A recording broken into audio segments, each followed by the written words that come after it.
being beloved is important. We want to be liked by our families, friends, and coworkers. But what do we do in order to get liked?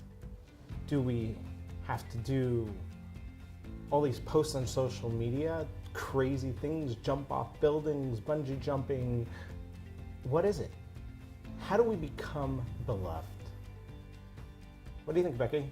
I think that's such an interesting question. I was just thinking to myself, like, yes, a lot of people feel like they do have to jump off buildings and do all of these things that aren't really like authentic and genuine to their character to be loved, but I feel like that never really lasts. It's a question I've been walking with. Like, who do I need to become? Meaning, who do I need to actually uncover that I already am, so I don't have to put on some artificial like cover or mask. I can really be myself, and so that people will love me for me, not for this thing I've created. Right. Well, I think it's a balance. You know, some people bungee jumping and doing all these fun things, that's authentically them. Okay, they sure. need that adrenaline, they need that excitement. But I think it's a balance, and I think that for me, I can only talk about myself. And for me, I've always strived to be genuine, to be honest, and to be present and come with a curiosity. There's a saying that says, "Devarim hayotzim min halev," things that come from the heart, nichnasim lalev, come into the heart, they penetrate the heart. And so I've made it my sort of mantra, my sort of drive to really approach every person and every interaction that I have in a way that is honest, genuine. I'm here to help. If there's a relationship that I can introduce you to, great. If there's someone that needs help and I can help, I have something that can help them, absolutely. I'll give you two examples. So last week, I was at a networking event and I met this founder of a health bar company, and she makes these healthy foods that are vegan and nutritious, low sugar, and I'm like, wow, that's great. You should become kosher. You know, you have all these niche markets. You have health food markets, you have kosher markets, why not? And so in that moment, I sent an email to a friend who, one, works with kosher certification, and two, has a company that helps introduce healthy foods to kosher distribution. And I'm like, great, let's just make these introductions, let's help each other out. I really don't gain much, whether it's financially or maybe I made a relationship, I helped someone and they're thankful for it, but I didn't personally gain from that introduction, but I came into the situation because I wanted to help. My question is, like, I love coming from a generous place and being able to connect people, and I do that. I do it often, and I always wonder how much of that is a part of like who I am authentically and genuinely, and I don't need to be compensated for it. It's just how I express myself and how I show up in the world. And then on the other side is like, how much do I deserve to be compensated? Like, what about my livelihood? What about taking care of myself? So like, where do you draw the line between making sure that you also fend for yourself? Well, I think the economy of generosity is very powerful. And by giving to others, by giving your time to others, it comes back tenfold. Okay. I think, when we talk about charity, in Judaism, when we talk about charity, that's the one thing that we can test God with, in a sense that we give and we go back to God and say, God, now it's your turn to pay back. And God allows us to actually, there are certain stories where people have written checks for money that they did not have as a pledge, because, and then miraculously the money came into being. But I think that also there is a balance where we should not be taken advantage of, where we should not just like give, but people have to know that that our time is money, and that we also have to have a livelihood and so on. So I think that's an important balance to take. And if you don't mind, I'll just jump into the second story, which was we have a co-work space for our office. I opened it up as a place where other nonprofits and professionals can come in and work. So I had a person come visit our space yesterday, and she's talking about the space, and she's talking about some projects that she's working, and she's talking about having to go to LegalZoom to do a liability. And I said, we have a person who's renting from our space who's a lawyer. Why don't you go ask him if he'd be willing to review your contract? Because the whole premise of this space is that together we can collaborate and help each other. And I think that, yes, there's time for paying and there's time for collaboration, there's time for helping each other out, but we also, if we have that value, that being genuine and being beloved, then we can come with that and help others, and others will also come back and help us. That's such a beautiful lesson. It came also up for me this week, where I was, referred to a job by a friend who I've been friends with for over, 12 years. We went to college together. And only now did that sort of, the pieces come together, but it's not because we're like, what can you do for me? What can I do for you? It's what can we do together? Right. And it's such a different perspective, and it's so lovely because I just got an email from his supervisor who said, so lovely to have you.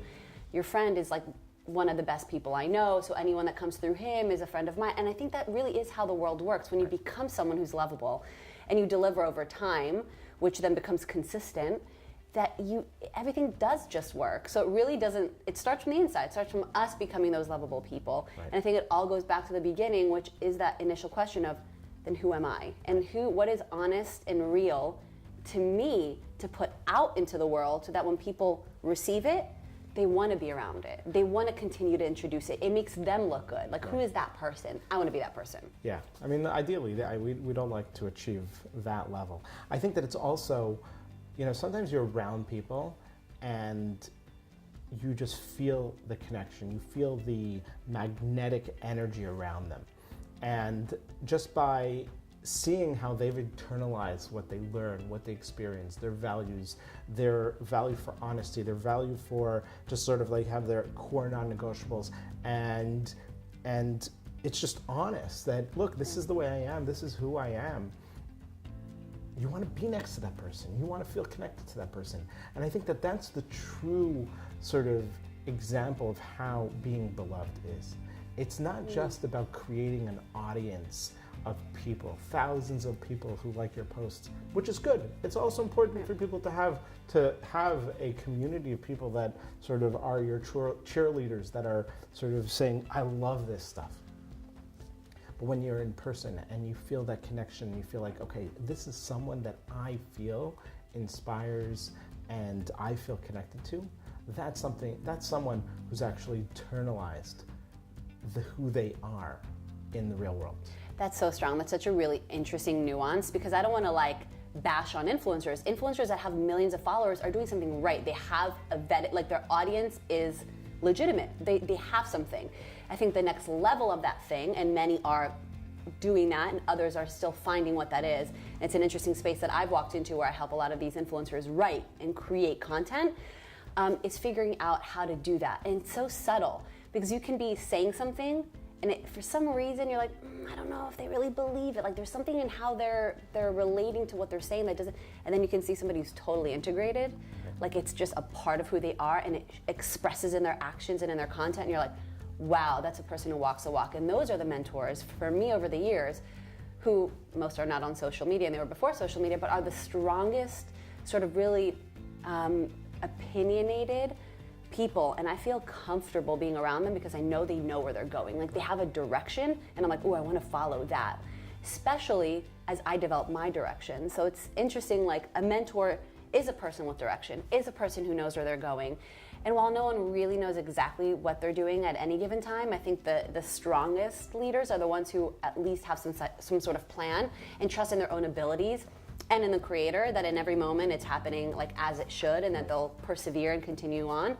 And I'm excited to be making that transition myself, where like I've always had the mentor, and now I'm starting to become a mentor myself. That's amazing. And that's exciting. Yeah. It's a lot of pressure. I'm really nervous. I'm sweating, but it is fun. It is what it is. It is, yeah, yeah. That's deep. You know, it's funny. While you were talking, I was thinking about an article that I read recently about a social media influencer who was suffering from depression, and that, you know, if you looked from the outside, her life was amazing. She would get sponsored, you know, gift certificates and purses and all these different brands running after her and, you know, doing these openings and sort of all this glamorous living in Los Angeles and so on.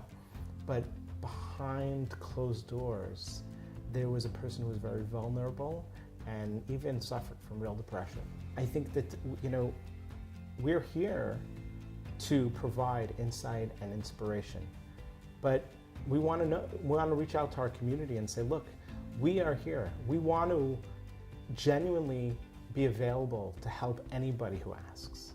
And so if you are in a position where you are needing some guidance or some inspiration, or you're maybe even suffering from some depression, you know, reach out to us, to someone you love, there are resources in the community that you can go out and we'll come to you and help you. And you're not alone. And I think that in our drive to be beloved, we forget sometimes that we are loved, that there are people in our lives that love us. And that we all go through the same thing. I love that message. What I recently posted, and it was a very vulnerable post, but it was a post that was inspired by, I was reading, I was actually listening to an Audible book during my break at work, and she had said that we're all very existential, like we have this existential aloneness, like this loneliness, and it's all of us have it, because we really are, at the core, alone. I will never fully understand you, and you will never really ever feel fully understood. That's just like the baseline reality of being human, and our humanness can either feel very lonely or in understanding that you feel that loneliness, and you also feel this like fraudulentness. I don't mean to put this on you, I do too. We all kind of, every moment, feel like, are we doing this right? Like, do we even know what I'm doing? In having that shared existential crisis with every single human, it made me feel so unified. And, you know, some people struggle with things tougher and deeper than others, but we all have our struggles, yet at the core, we all are human, and within that experience is this really lonely core. Like, we are all alone. So, not to make that a depressing thing, but to make it something that we all do share. And so your you know, call out to say, like, you're not alone, you are loved. You are, because you exist. Right. So of course you have a purpose, you have a reason, and you have a shared experience with every other human, whether they're willing to admit it or not, that is very fragile. We're all just trying to figure out, what is this thing? What is this planet we're on? How are we supposed to make it through the next day with a higher energy? We're all fighting that fight. Right. And I think it also, this idea ties into what we're going to be talking in the next episode, which is loving God. That we believe that every person has a godly spark. And that in that spark, we love each person like ourselves, not just because I love you, but because you have the infinite potential of God within you. So I love you infinitely. And that's something that's very special. And so when you're feeling lonely and you're feeling, you know, like vulnerable and like in your own place, and know that you are part of the infinite. You are part of God. You have a part of God within you, and that makes you infinitely special. I can't wait for that next episode. I mean, I'm really loving this episode too, but like, I'm so eager to talk about that because it's one of my favorite topics, and it's so deep, and it like takes so much time to actually really feel over and over and over again. But like, when you do, it's magic. So let's do it. Yeah, let's do it. So guys, I'm hoping you guys enjoyed this episode, and that whatever you're feeling, you can embrace and walk into the next episode with us. Stay tuned. And of course, I hope that you find this helpful. Really, we do mean, and we're saying it with our full, you know, genuine, honest, vulnerability, is that we do feel like you feel. And just because we're over here talking about all this wisdom doesn't mean that we've mastered it all. So please feel free to chime in. Let us know how you navigate your being a beloved human being. What are your tips and tricks? And if there's anything you're struggling with, bring it in. We'd love to chat. Reach out anytime. We're here for you. See you next episode. Be well. Bye.